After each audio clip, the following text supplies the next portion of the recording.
মহাকাশ জয়ের গর্ব আমরা শুভাংশু শুক্লার মাধ্যমে দেখেছি। আর ভারত এই মুহূর্তে তার অভিজ্ঞতাকে কাজে লাগিয়ে গগনযান মিশনের প্রস্তুতি ইতিমধ্যে শুরু করে দিয়েছে। আর এই শুভাংশু শুক্লা তিনি কলকাতায় পা রাখলেন।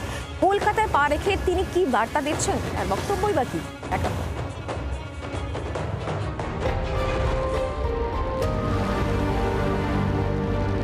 প্রথম ভারতীয় হিসেবে ইন্টারন্যাশনাল স্পেস স্টেশনে গিয়েছিলেন তিনি।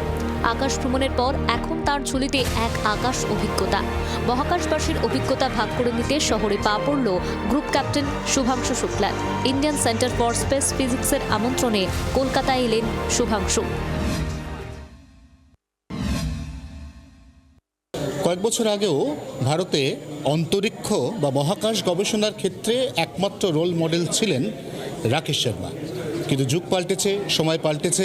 2025 সালে দাঁড়িয়ে ভারত পেয়ে গেছে তার রোল মডেল শুভাংশু শুক্লা কলকাতায়। 2040-এর মধ্যে চাঁদে মহাকাশচারী পাঠাতে চায় ভারত। তার আগে লক্ষ্য গগনযান ও ইন্ডিয়ান স্পেস স্টেশন। ভারতের মহাকাশ অভিযান গগনযানের অন্যতম সদস্য শুভাংশু। সেই সূত্রেই গত জুলাই মাসে স্পেস এক্স ও নাসার যৌথ অভিযান এক্সিওম 4 প্রকল্পে আন্তর্জাতিক মহাকাশ কেন্দ্রে যাওয়ার সুযোগ পেয়েছিলেন ভারতীয় মহাকাশচারী শুভাংশু। মহাকাশে কি কি পরীক্ষা করলেন, কিভাবে পৃথিবীতে ফিরে আসলেন, সেসবই উঠে এলো শুভাংশুর বক্তৃতায়। Very bold ambitions for ourselves with missions like Mission Gaganyaan, Bharatiya Antariksh Station and landing on the moon. And there is a lot of excitement in this particular domain that I can see personally. এই অবশ্য প্রথম নয়, আগেও এই রাজ্যে থাকার অভিজ্ঞতা রয়েছে শুভাংশুর। তবে মহাকাশ থেকে ফেরার পর এই প্রথম কলকাতায় পা রাখলেন গ্রুপ ক্যাপ্টেন শুভাংশু। पहला सफ़र नहीं है अपने एयरफोर्स के करियर में। मैं यहाँ पे रह चुका हूँ। बैरकपुर में हमारी एक यूनिट है, वहाँ पे इनिशियल जब आप एयरक्राफ्ट फ्लाई करते हैं तो उसकी ट्रेनिंग होती थी। तो मैं आ चुका हूँ कोलकाता, मैंने देखा हुआ है। बहुत ही प्यारा शहर है और बहुत अच्छा लग रहा है मुझे वापस आके। মহাকাশ থেকে ভারতকে কেমন লাগছে? প্রথম ভারতীয় মহাকাশচারী রাকেশ শর্মার উত্তরে আবার যেন 41 বছর পর প্রতিধ্বনিত হলো দ্বিতীয় ভারতীয় মহাকাশচারী শুভাংশুর কণ্ঠে।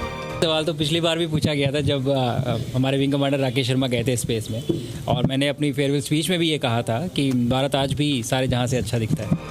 নিজের অভিজ্ঞতা শোনানোর পাশাপাশি বিজ্ঞানী ও স্কুল পড়ুয়াদের প্রশ্নোত্তর পর্বেও যোগ দিলেন তিনি। মহাকাশ বিজ্ঞানে আগামী প্রজন্মকে উৎসাহিত করতে বার্তাও দিলেন। My message to them is this, that we as a nation are going forward towards very big and bold dreams that we have set for ourselves, and we need all of you to make that happen. So you have to own accountability and responsibility that it is your job, it is my job to take India from here to being a Viksit Bharat by 2047. কলকাতায় এসে শুভাংশু শুক্লা প্রত্যয়ের সঙ্গে জানাচ্ছেন 2040-এর মধ্যে ভারত মহাকাশে station তৈরি বা আর্থ station তৈরির পরিকল্পনা নিয়েছে। এই আর্থ স্পেস স্টেশন ভারতের মহাকাশ বিজ্ঞানকে আরও কয়েক কদম এগিয়ে নিয়ে যাবে। এবং এই মুহূর্তে গোটা দেশে মহাকাশ বিজ্ঞান নিয়ে চর্চা যেভাবে বাড়ছে, যেভাবে উৎসাহী যুব সমাজ, স্কুলের পড়ুয়া, ছাত্রছাত্রী তারা মহাকাশ বিজ্ঞানে আগ্রহ দেখাচ্ছে, সবার সম্মিলিত চেষ্টায় নির্ধারিত বছরের আগেই লক্ষ্যমাত্রা পূরণ হয়ে যেতে পারে এমন সম্ভাবনার কথাও উড়িয়ে দিচ্ছেন না গ্রুপ ক্যাপ্টেন শুভাংশু শুক্লা। 24 ঘন্টার জন্য ক্যামেরায় জয়ন্তর সঙ্গে অয়ন, কলকাতা। বাংলার আওয়াজ, বাঙালির আবেগ, জি 24 ঘন্টা।